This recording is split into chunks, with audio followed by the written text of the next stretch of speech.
It is 0 hour 30, Universal Time. I'm Jim Tedder in Washington. Israel has agreed to suspend air attacks on South Lebanon for 48 hours as it investigates the attack that killed more than 50 civilians in Qana. The United States announced the suspension. A spokesman said Israel still has the right to bomb targets where attacks against it are being planned. He also said Israeli officials will work with the United Nations on a 24-hour period for people in southern Lebanon to leave the area if they wish. Lebanese officials say 34 of those killed in Qana were children. Lebanon's health minister says the Israeli offensive has killed more than 750 people. More than 50 Israelis have been killed. The Israeli army says Hezbollah repeatedly fired missiles from Qana. Israeli officials say they warned civilians in Qana to leave. Some nations have called for an immediate ceasefire in the conflict between Israel and Hezbollah following the Israeli air attack in Qana. A joint statement by Britain and Germany said the attack showed the need for an immediate ceasefire. United Nations Secretary-General Kofi Annan condemned the attack and said he is disappointed that his earlier calls for a ceasefire were not answered. Israel's UN ambassador said Hezbollah must be disarmed before a ceasefire can be put in place. In Beirut, Lebanese Prime Minister Fouad Siniora demanded an immediate and unconditional ceasefire. The air attack led to the cancellation of a planned meeting between Mr. Siniora and American Secretary of State Condoleezza Rice. Vote counting has begun in the Democratic Republic of Congo following national elections. Final results from the presidential vote are not expected for about 3 weeks. Results for the new 500-seat parliament are expected sooner. If none of the more than 30 presidential candidates receives at least 50% of the vote, an election between the top 2 vote-getters will be held October 29th. This is the first free many-party elections since 1964. The leader of the rebel Lord's Resistance Army in Uganda has failed to appear at peace talks near the Sudan-Congo border. Joseph Kony had been expected to meet with negotiators from the local government in southern Sudan. The negotiators want the rebels to surrender their weapons.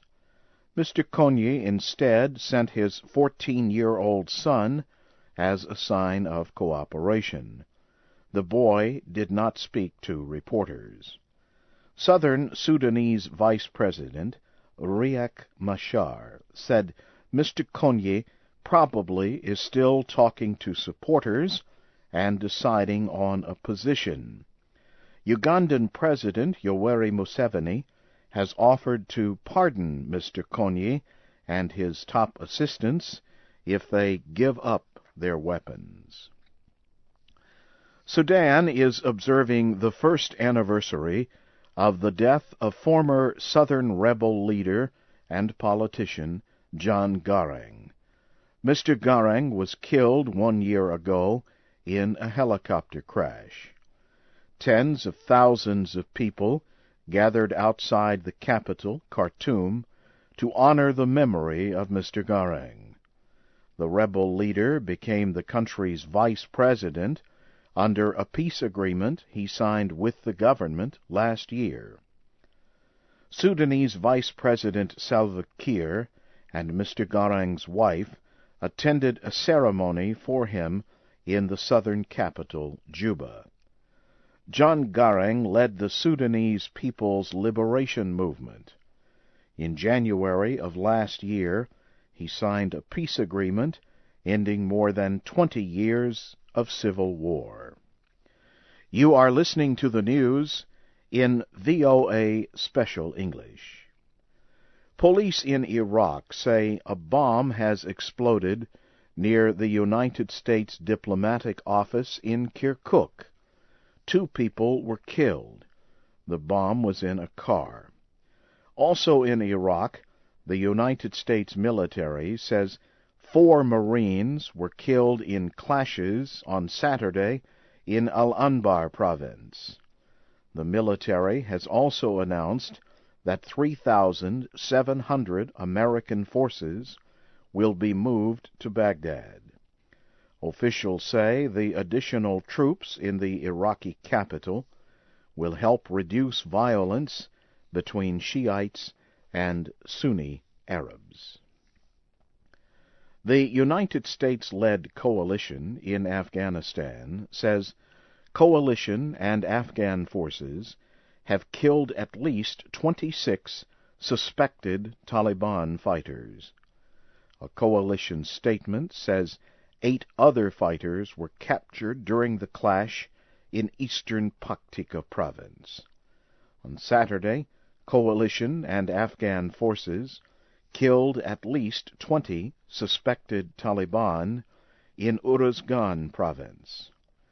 In southern Kandahar province, 4 suspected Taliban were killed in 2 separate explosions. The suspects were trying to bury landmines at the time.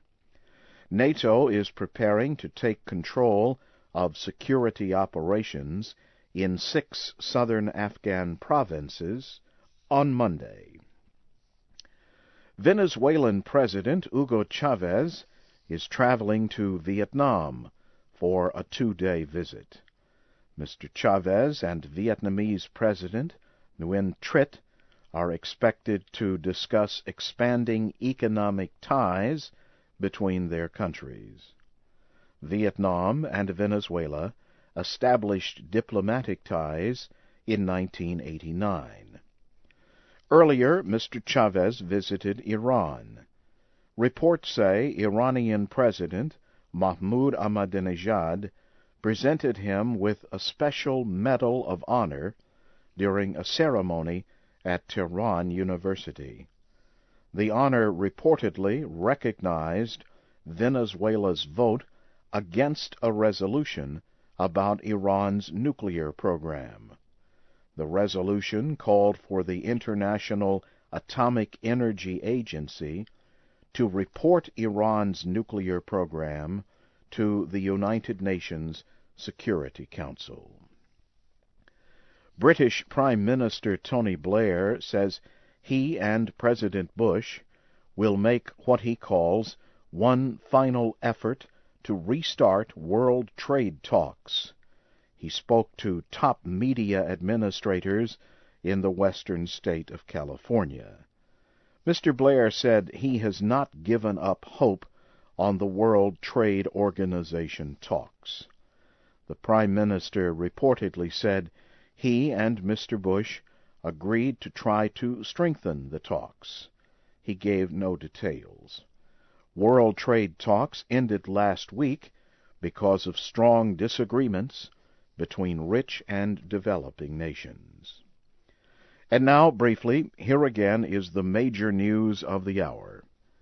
The United States says Israel has agreed to suspend air attacks on South Lebanon for 48 hours. Vote counting has begun in the Democratic Republic of Congo following national elections. And police in Iraq say a bomb has exploded near the United States diplomatic office in Kirkuk. And that's the news in VOA Special English. From Washington, Jim Tedder reporting.